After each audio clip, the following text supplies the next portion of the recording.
Hello साथियों, नमस्कार, good evening. आप सभी का बहुत बहुत स्वागत है आपके अपने channel triple C WiFi study पर।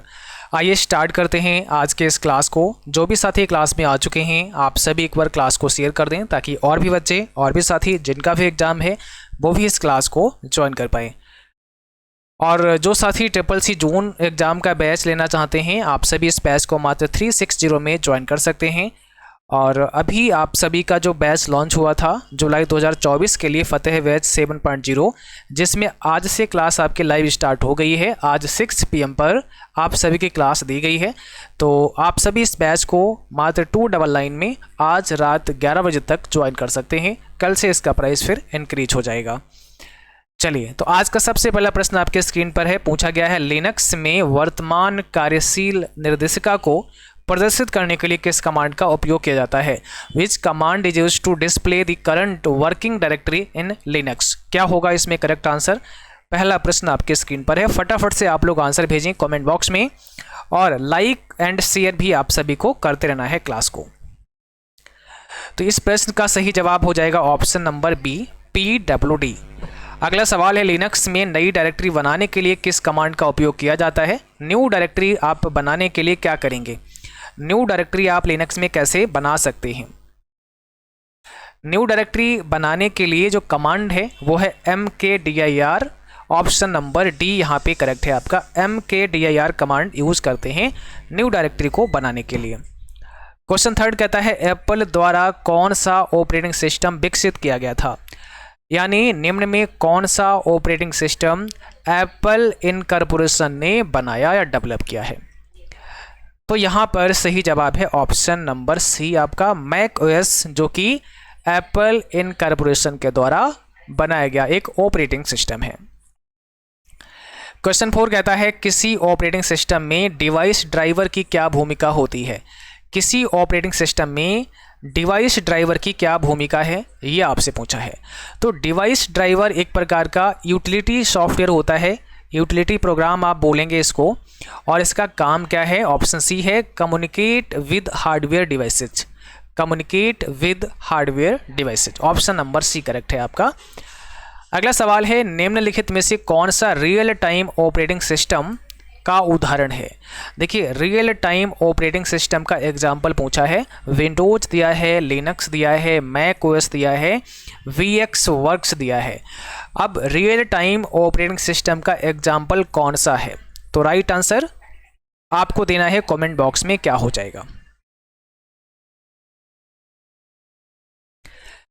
करेक्ट आंसर आपका फर्स्ट डी ऑप्शन है, VX वर्क आपका एक रियल टाइम ऑपरेटिंग सिस्टम का उदाहरण है।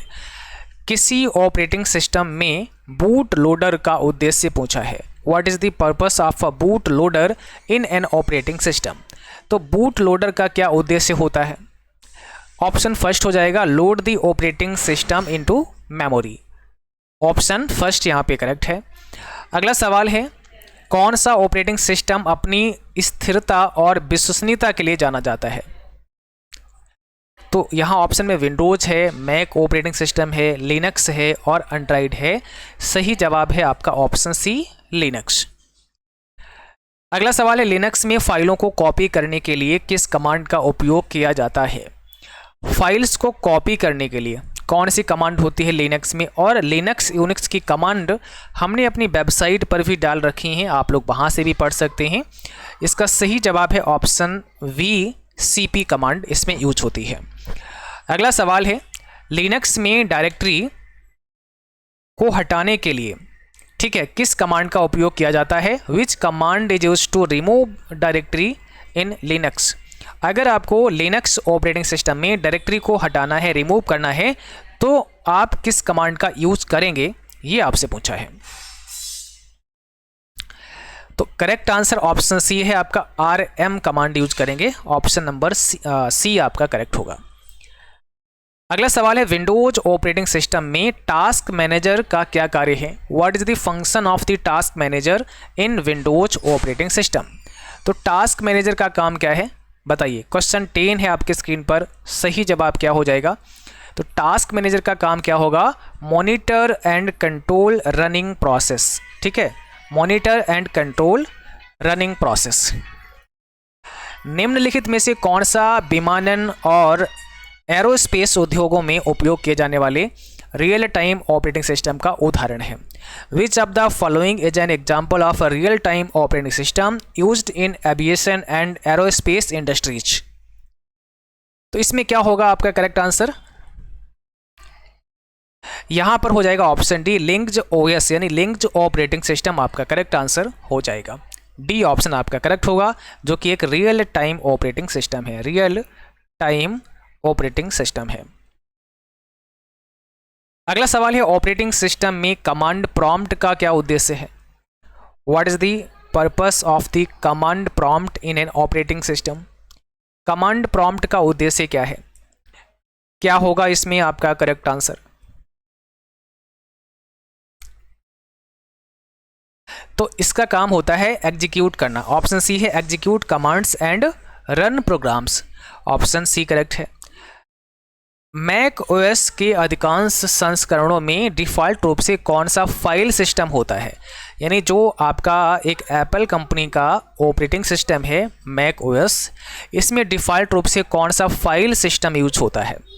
जैसे विंडोज़ में आप देखे होंगे तो NTFS यूज होता है, ऐसे ही मैक ओएस की बात करें तो HFS प्लस होता है। HFS प्लस जो है यूज होता है, ठीक है। फाइल सिस्टम का नाम याद रखना है, मैक ओएस में HFS प्लस यूज होता है। चलिए क्वेश्चन नंबर 14 का आंसर आपको देना है और इसमें आपसे पूछा गया है कौन सा ऑपरेटिंग सिस्टम लिनक्स कर्नेल पर आधारित है और ओपन हैंडसेट अलायंस द्वारा विकसित किया गया है? तो इस प्रश्न का करेक्ट आंसर क्या होगा?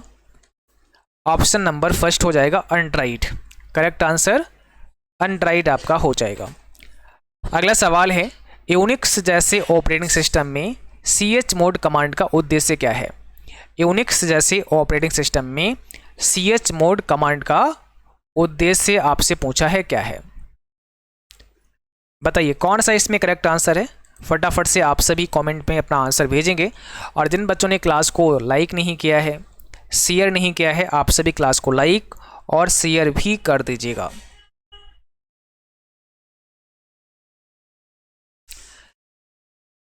तो क्वेश्चन नंबर 15 का करेक्ट आंसर ऑप्शन पहला हो जाएगा change file permission. Correct answer कौन सा है? पहला है चेंज फाइल परमिशन।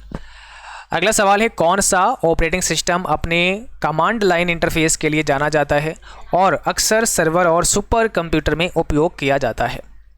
तो बताइए कौन सा इसमें करेक्ट आंसर है? तो सही जवाब यहाँ पर लिनक्स हो जाएगा। फर्स्ट सी ऑप्शन यहाँ पे करेक्ट होगा आपका लिनक्स। निम्नलिखित में से कौन सा ऑटोमोटिव सिस्टम में उपयोग किए जाने वाले रियल टाइम ऑपरेटिंग सिस्टम का उदाहरण है?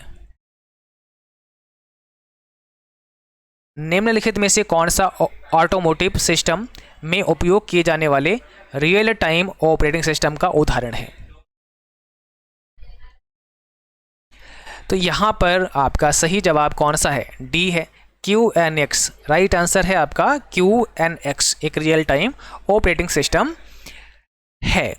अगला सवाल है, किसी ऑपरेटिंग सिस्टम में फाइल सिस्टम का क्या कार्य होता है? फाइल सिस्टम का क्या काम होता है?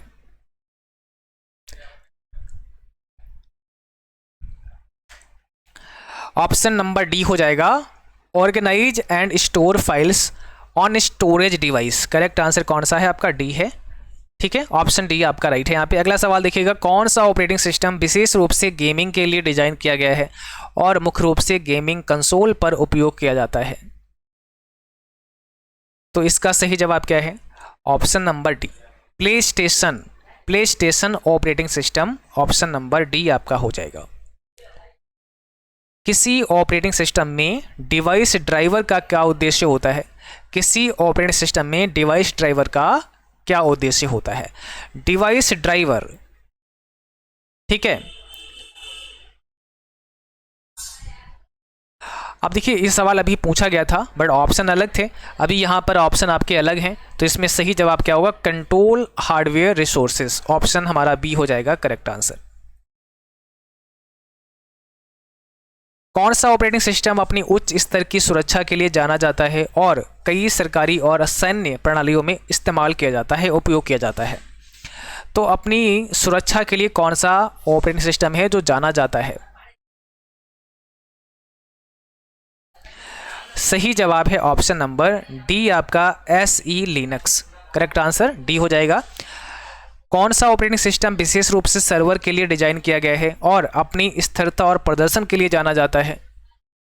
ठीक है, विशेष तौर से सर्वर के लिए डिजाइन किया गया है, तो ये हो जाएगा Linux server. Option number C आपका यहाँ पे करेक्ट है, लिनक्स सर्वर हो जाएगा। अगला सवाल है नेटवर्किंग में कमांड पिंग का उद्देश्य पूछा है। पिंग कमांड का क्या उद्देश्य होता है नेटवर्किंग में? तो इसका काम होता है नेटवर्क कनेक्टिविटी को जांचना या टेस्ट करना। ऑप्शन पहला हो जाएगा। विंडोज ऑपरेटिंग सिस्टम में डिस्क पार्ट कमांड का उद्देश्य क्या है? विंडोज ऑपरेटिंग सिस्टम में डिस्क पार्ट कमांड का उद्देश्य क्या है? तो इसका उद्देश्य होता है मैनेज डिस्क पार्टीशन, यानी डिस्क पार्टीशन को मैनेज करना। ठीक है, जैसे आपने देखा होगा लोकल डिस्क C है, D है, ऐसे करके उनको ही मैनेज करना होता है। इंटरनेट बैंकिंग में वर्चुअल कीबोर्ड का उद्देश्य क्या होता है?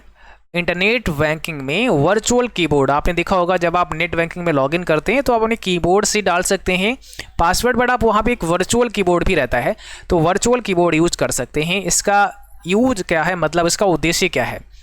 तो टू प्रिवेंट की लॉगर्स फ्रॉम कैप्चरिंग की स्ट्रोक। देखिए, एक की लॉगर प्रोग्राम है जो आपका क्या करेगा, की स्ट्रोक को कैप्चर करेगा। यानी आप अगर अपने कीबोर्ड से कोई पासवर्ड डालेंगे तो कौन सी की दबाई, इसको वो क्या करेगा, कैप्चर कर लेगा।